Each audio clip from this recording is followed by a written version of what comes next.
Well, hello there, everyone. Hello. First, Afghanistan. I'm no expert. I'm not a geopolitical gynecologist or whatever, but this is my perspective, and I'm apparently narcissistic enough to think I have some answers or anything to add that somebody hasn't. But these are my thoughts. Some of you wanted to see them, some of you didn't. I can't get too spicy for obvious reasons. You know who pays my bills. Elections have consequences, they said. You're damn right they do. Look at all these people in positions of authority that are talking to us and listen to the things they're saying. I honestly cannot tell you when I've heard those things before. Have you heard a single thing that sounds like leadership, accountability, or American values? Because I don't know, man. I don't have a good feeling about this. Realistically, this is something that has gone back throughout history.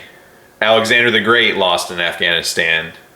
The Russians lost in Afghanistan. And I don't want to say we lost so much as our mission got tainted. And it's not necessarily that I'm not going to say we lost because I'm too proud or anything like that. We are a victim of ourselves. So America beat America in Afghanistan. We have the capability, technology, and will to get it done. Our military is the strongest military that has ever stepped foot on this planet. The problem is there's a lot of elected officials and certain types of people that prevent us from succeeding.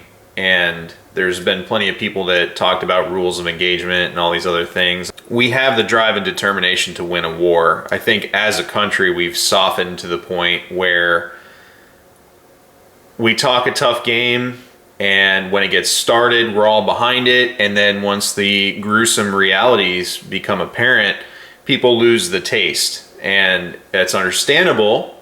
I don't like those gruesome realities any more than anyone else does.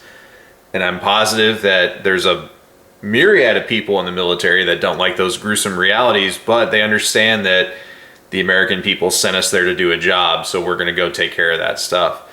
And a lot of people are at home oblivious to certain things. They're willfully ignorant. Sometimes willfully ignorant is a good thing, and it insulates you from how bad things are, and it allows you to have some sort of happiness and normalcy.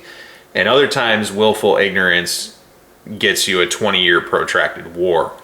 A couple of lessons we can take from this is, we had this thing wrapped up in like 12 or 18 months, I'm pretty sure, but they wouldn't pursue him because someone was in somebody's ear. And the problem is, we go there with a mission, with a determined outcome when we step foot into somewhere. It's other people with other interests and other points of view that want to see things happen, like nation building or resource extraction or whatever. There's a huge list of things. I know Big Pharma was like, oh no, my poppy fields. I know the CIA was like, oh no, my poppy fields. So there's a lot of stuff going on there. I know a lot of Democrats were like, oh no, nation building. You can't do this all over the world. And there's a lot of people that have this mentality that the world can be Star Trek reality and all we got to do is just give them the things that we have. There's a lot of stuff that you're trying to overcome, a lot of cultural differences, and your Star Trek utopia is not a couple years down the road. It is literally hundreds of years down the road, if we even get there, because there are certain people that are geared a certain way. It just is what it is. And there's things that happened over there, like things with adults and children, that horrify us, that almost uniformly as a society we condemn, but it's their culture, which sickens me personally, and probably everybody listening, but it's their culture. So there's a lot of stuff that people won't accept that happens over there, and then we try to give them things that they won't accept. So it's a recipe for disaster. And half measures don't win things. And I'm not saying that to say we need to obliterate everybody, we need to become conquerors and go in everywhere and take over everything. That's not remotely what I'm saying, but understanding that if you're going to send people in there to do a job, to succeed, to win, you have to have that mentality. And part of it can't be, hey, while we're there, everyone knows that person. Like, hey, you guys want to go to the mall? Yeah. Oh, but by the way, on the way, we got to stop all these places. And while we're at the mall, they just take over the whole trip. Like, they lure you in with one thing and then take it all over. And that's primarily what happened. Our military can get it done, but someone is holding us back. I'm going to leave it there. And I know this feels bad for everybody. I know there's a lot of people sitting down asking a lot of questions. I know there's veterans and look, I didn't go to Afghanistan. The closest I got to going to Afghanistan was I called my detailer, put in for ECRC orders to Afghanistan, and they said, no, you have to do something hard, and sent me to Greece, which, you know, whatever. I regret not going, but I put in to go and didn't get selected. It is what it is. I mean, I've been in that region, I just haven't been to Afghanistan. Luck of the draw, I guess. But our military is still the most capable military on the planet. There's a concerted effort from everyone around us, and I've said this before, I've kind of hinted at it, but it's really important people understand this. A lot of people want to see us fail. Some of our allies are our allies because they're scared of us, not because they like us. So it's very important to understand that there are a lot of people with vested interest in the failure of the United States. A lot of that's going to come from a psychological victory and by other means that aren't necessarily physical conflicts. If I can just demoralize you or turn you into some soft pushover, then that's what I'm going to do. I don't have to fire a shot. It's the art of war. Super easy. And the other thing that you have to look at is our enemies are going to be testing us now. But understand that if anyone openly attacks us or anyone tries to do anything like that, we will brutalize them on the world stage. We will absolutely savage them. Our military is not to be taken lightly. We just have to be empowered with good leadership. This situation will absolutely damage our relations going forward, our operations, and the safety around the world. There's no question about that. When you're selecting leaders, when you're going to vote, it's very important that you consider more things than just being a single issue voter, or you got to take your feelings out of it, which is hard. You got to look at what's going to help me as a person, what's going to help my family, my community, my state, my country. And it's hard to do that for some people. Some people are just like, man, I really don't like these mean tweets, but I love expensive gas and groceries and crippling inflation and debt. That's my favorite. You know, you got to do the big picture. You can't just, I can tell you that no matter what political affiliation you have, everyone's horrified by this. Everybody sees this situation and says, wow, I don't like this. So you really got to think about these things, because these leadership roles and these positions, both the appointed positions and positions that, you know, you get by, well, these positions are important because there's no failure windows. All right, you walk into the job, you are that job day one, and everything's coming at you full force. It's not like you take the job and you get to take a 2-week vacation before taking the job. No, you step on, you get briefed, you're the guy, you're the girl. So this stuff's really, really important. You're upset about how the State Department didn't give people visas or manage the people in country in a conflict zone. Maybe look at who you're electing and then look at who those people would pick for the State Department positions. Coming up in 2022, I know people don't think voting works, but that's actually part of the PSYOP from people outside of this country trying to watch us fail, and people of certain political ideologies based on your location. It's part of voter suppression to tell people not to vote. And I understand it's frustrating because the state I'm in went the way I wanted it to, and everybody was happy how things went. And I know other states aren't. And I know it's frustrating to live there and know there's problems, see things happening, and have no accountability happen, but you're also part of that process. It happens on local elections a lot. I see a lot of people bitch about the school budget that gets passed in their city, but they didn't go vote. You know who did go vote? All the teachers, all the school board members, all those people went and voted. But you didn't vote because you don't think it does anything. And that's part of it. So while this may be a demoralizing time, we absolutely have to vote in 2022. We have to get out there. It's really, really important. Because of what happened in Afghanistan and a few other things, these people are going to be looking for an easy victory, and guess what that is? Gun control. Bam, got it in one. And before I get off voting, go ahead and take a look at a lot of these candidates that are running. There's a lot of military people running for office, and some of them used to be special operations, some of them just regular military cats. But take a good look at them. If they represent your values and what you're looking for properly, then maybe consider giving them a campaign contribution or vote. See somebody I like, even if it's out of state, I send them $5. And if it's a presidential candidate I like, I send them $10. And if it's my current representatives that I like what they're doing, every time they vote the way I would like to see them vote for me and represent me, I send them like a couple bucks. Like, here you go, good job. This camera's on borrowed time. Receiver comments. They were 50-50. A couple gun control groups are bragging about how they got 100,000 comments on there, and it was 240,000 last time I checked. I think it's 290,000. So they represent a half to a third almost, based on what numbers you're going to accept and what numbers are approved and all that other stuff. Let's say it's 240. They, in a week's time, got more people together, much better than we did, and we allegedly care about this stuff. Our community is probably one of the most broken out there. And I'm not talking about the infighting over who's a poor and, you know, all this other stuff. I'm talking about the same people who lost us our gun rights in the first place, those same FUDs, those same old ass dudes that just sat there and let this shit happen that everybody points to and says, FUD, boomer, You're acting just like them. You are acting just like them. You're not getting out there, you're not doing shit. Figure out what you want to do, because the gun grabbers beat us.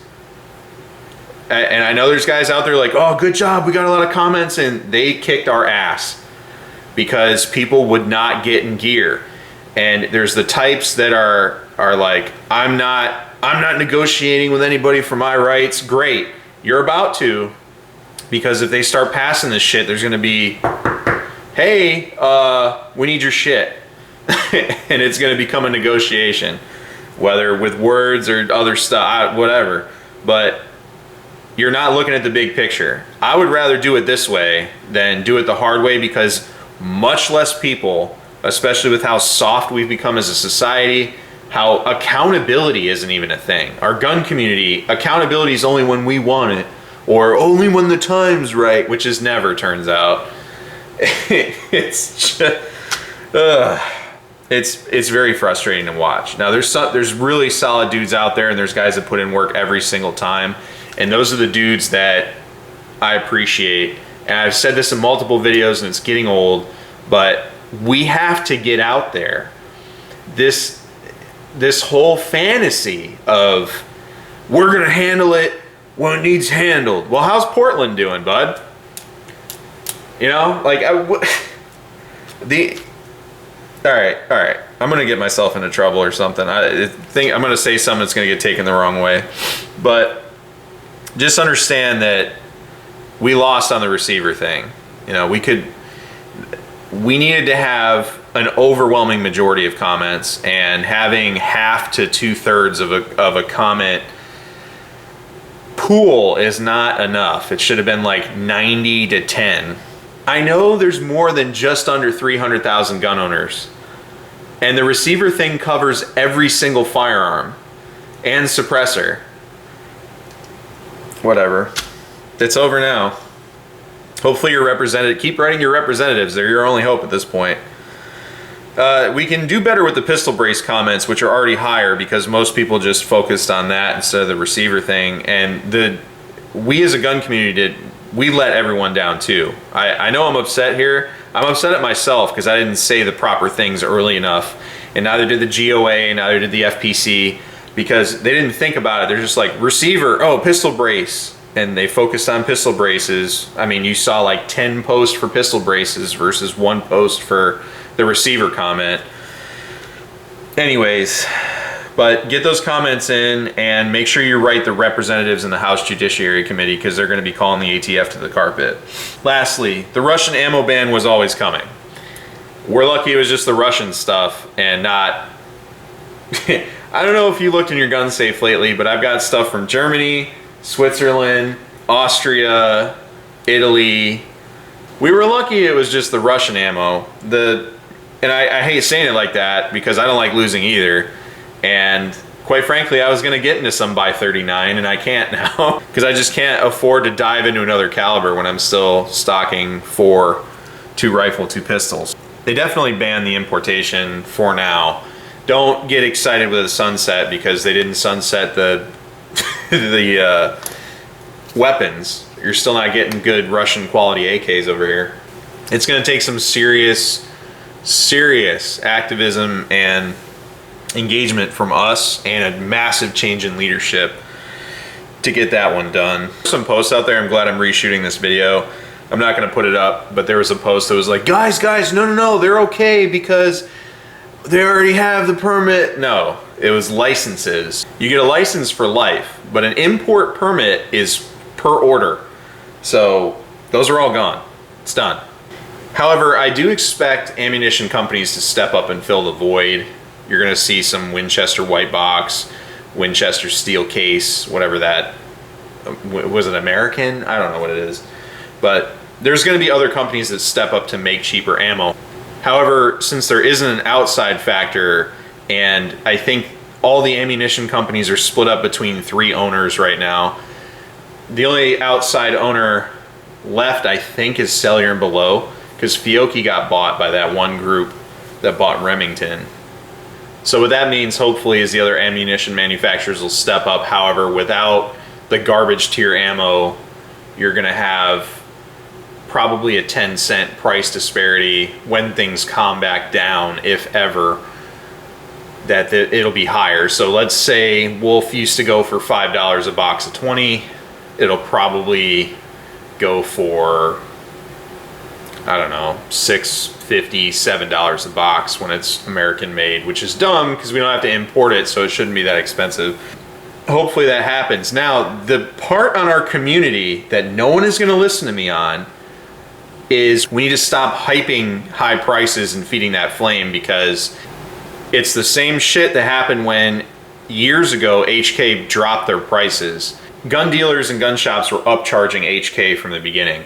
A little trick I used to do is go in and ask how much an MR762 was, because I knew how much it was and I knew what I could get it for, and that's how I would judge what their markups were.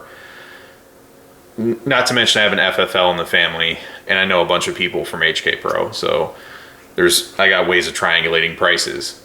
But when the price drop happened, a lot of places that were unscrupulous continued to charge the same prices for new stock HKs. Not the stuff they already had, but the new stuff coming in.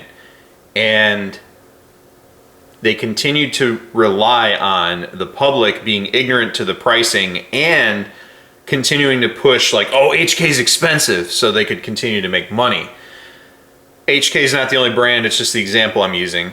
So if we as a community keep saying, oh, ammo's gonna go up, ammo's gonna go up, guess what? It's gonna go up because the ammo manufacturers know, hey, there's already an expectation this is gonna be more expensive. It does cost us a little more to make because of raw materials, but now we're just gonna keep upcharging because everybody thinks it's gonna be that expensive anyway. So we won't be, they're kind of at our mercy. So if you stop doing all this predictive bullshit, which we all know is going to happen, you don't have to sit there and keep saying it, because the ammo manufacturers watch YouTube too, and they got an ear to the ground. So if you stop saying this dumb shit and you just shut the fuck up in the gun shops and all these other places, then they won't hyper gouge the ammo. It'll probably come down a little bit more, or at least stay at the level it's at now, which is about 50, 60, 70 cents a shot based on what you're getting, versus the $1 a shot we were paying for, well, some of y'all were paying for 115 grain 9mm. What is important to do is be strategic about how you do things and what you say. A lot of guys want to be like, haha, I was right. See, I predicted this. Who gives a fuck? It doesn't matter. Stop blowing these dudes' heads up because they're going to charge you. They'll be happy to take your money because you'll be happy to pay them. So don't hype the prices. Be smart about it. All right, closing out. Things are going to get tough. You can either get ready for it or not. However you want to be, it's up to you, but things are going to get tough financially, physically, spiritually, all sorts of stuff. Just, you got to hold it together. You got to stay involved. You got to be on top of things. Some of you out there already are, and a lot of those that are much better than me. Just keep your head on a swivel, be prepared, and if things go sideways, don't fret, don't lament, and don't get defeated before it gets going. Just get in it. Thank you everybody out there. I really do appreciate you. There's a lot of solid people out there. I'm looking forward to shooting with some people. I got some stuff that I'm working on. I'm re-editing things and I'm just trying to get stuff done. I know this video is a little later than I wanted it to be. It's either going to be up late Wednesday the 25th or Thursday the 26th. So I'm a little off schedule. But I'm getting stuff done. I have a lot of shooting footage I got to cut down and a few other videos. I'm going to have this, and the next video is going to be should civilians train. It's kind of long. So it's going to be 2 talking videos without guns on the table. So, but I really do appreciate all of you out there, and I hope that despite all these challenges we're going to be facing, that we stay on top of things. There's definitely a lot more gun bills coming, and there's a lot of other stuff coming down the pipe. So just keep your head in the game. Make sure you hold on to your determination and your dedication to things. Take some time for yourself and come at it the best way you know how. Thanks for watching. Take care out there.